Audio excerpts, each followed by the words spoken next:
Queridos irmãos e irmãs, nós continuamos o Evangelho lido ontem, onde o jovem perguntou a Jesus: Bom mestre, que devo fazer para ganhar a vida eterna?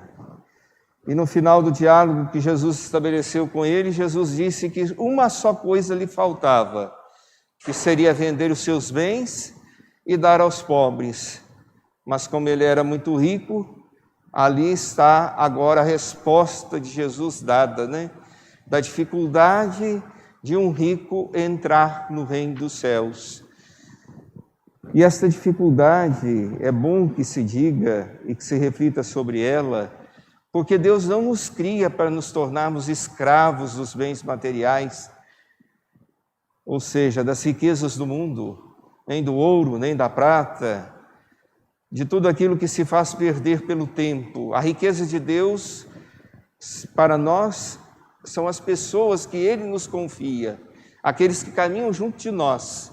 É a maior riqueza de Deus, que Deus pode conceber a nós enquanto filhos e filhas, nos conservando na dignidade de encontrar a sua riqueza em cada irmão e em cada irmã.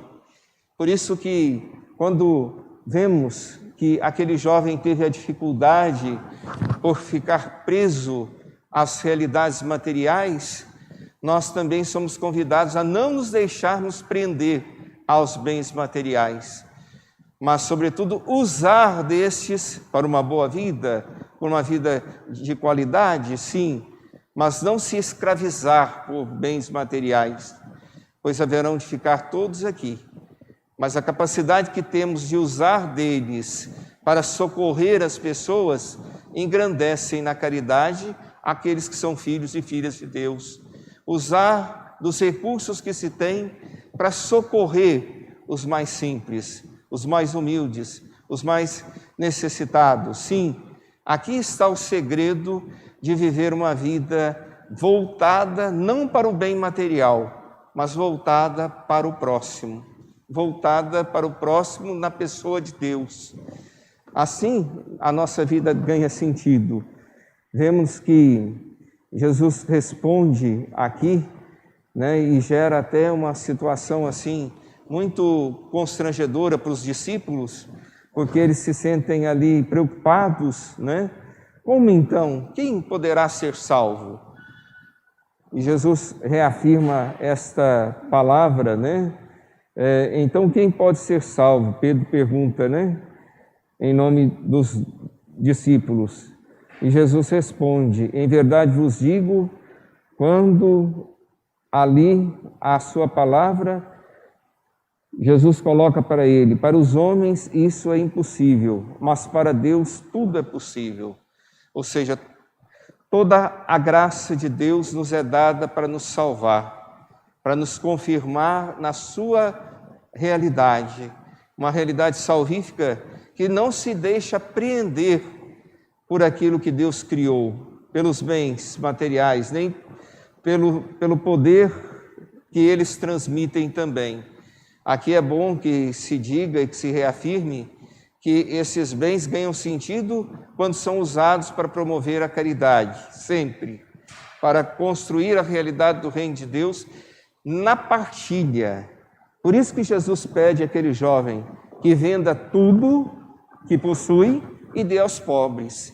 Por quê? Porque o reino de Deus não se faz pela ostentação, mas se faz justamente pelo dom da partilha, por saber partilhar aquilo que se tem, aquilo que se é.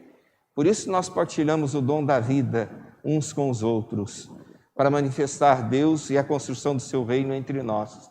É preciso e é necessário para nós não nos tornarmos como se tornou o príncipe da primeira leitura de Tiro, que se colocou ele achando que ser Deus de si mesmo, A pessoa, quando ela possui grandes valores, ela acha que ela se basta, se torna uma pessoa ali a usar, dos bens que tem, até para subjugar as outras. E não deve ser assim, não deve ser, porque provoca arrogância, né? Provoca ali um sentido de avareza, e não deve ser desta forma. Os bens que nós possuímos não nos pertencem, pertence a Deus porque provém dele. E ele não nos coloca somente para nós mesmos, mas para saber partilhar aquilo que é para todos, e para que o convívio de todos seja de maneira igualitária, pautada por uma dignidade que não lhes falte o real necessário, porque alguns acumulam muito, faltam para muitos também, né? Alguns poucos acumulam aquilo que Deus confia para todos, e falta a muitos o real necessário para as suas vidas. Por isso que, quando lemos esta primeira leitura, nós entendemos o porquê, né, do profeta de Deus, Ezequiel, dirigir a palavra em nome de Deus. Tu não és um homem, tu és um homem e não um Deus, mas pensastes ter a mente igual à de um Deus. Nós nascemos para sermos filhos, criaturas de Deus, filhos de Deus. Mas o pecado, às vezes, é de achar que nós somos deuses, né?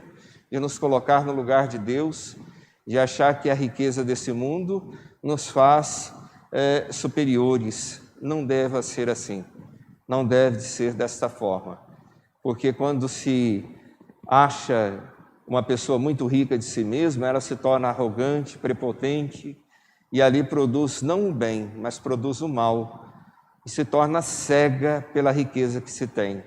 A riqueza maior que Deus nos confere, em primeiríssimo lugar, o salmista colocou por muito bem, é o dom da vida. É a maior riqueza que Deus pode conceder a todos nós. Dom de vida. Dom de vida agora, presente, dom de vida eterna. Ou seja, este era o desejo daquele jovem. Mas eu já sigo todos os mandamentos prescritos pela lei de Deus, dada ao povo, mas uma coisa lhe resta: vende os teus bens, partilhe aos pobres e terás o reino de Deus. O reino de Deus, ele nos vem pela simplicidade, não pela ostentação. Então é preciso, de fato, saber que a riqueza deste mundo não se compara à riqueza de Deus, que é bem maior.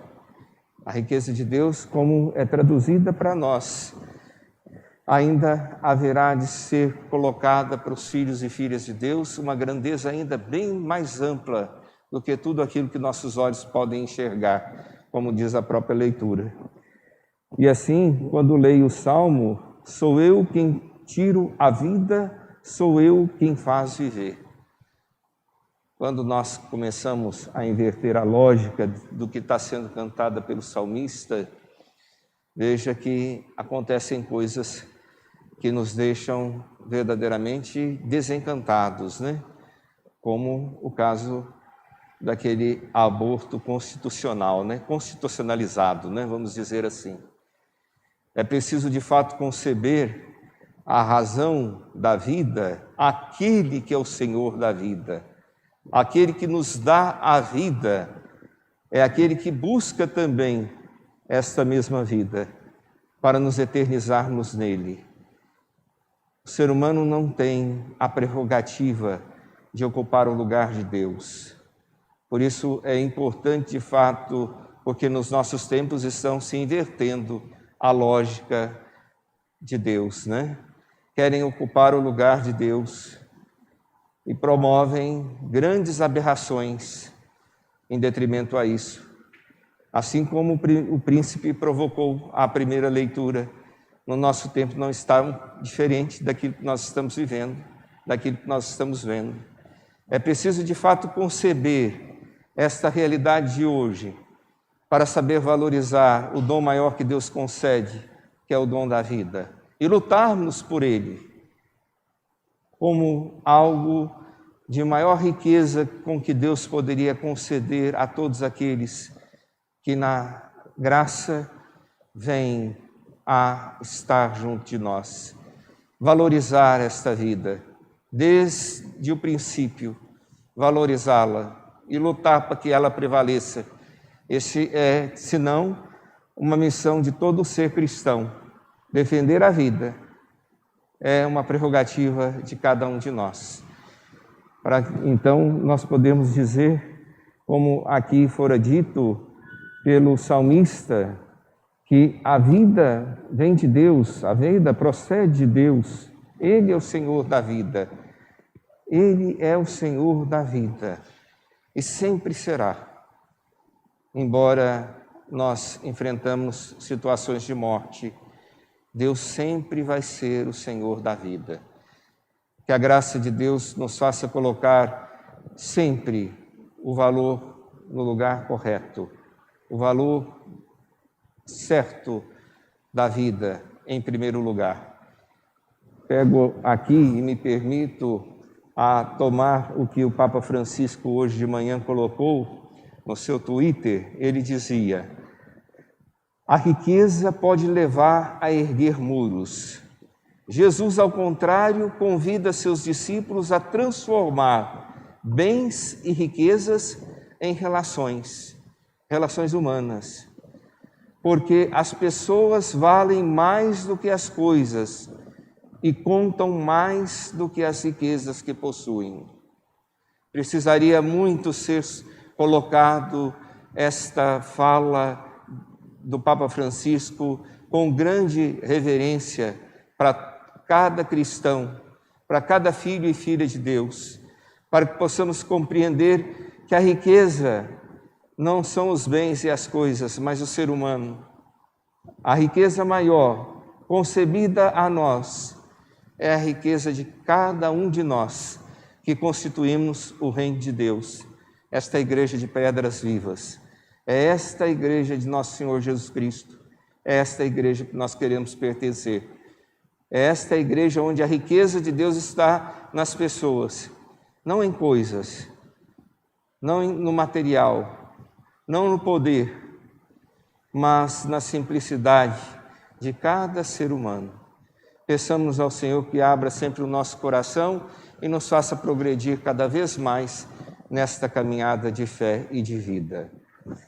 Entreguemos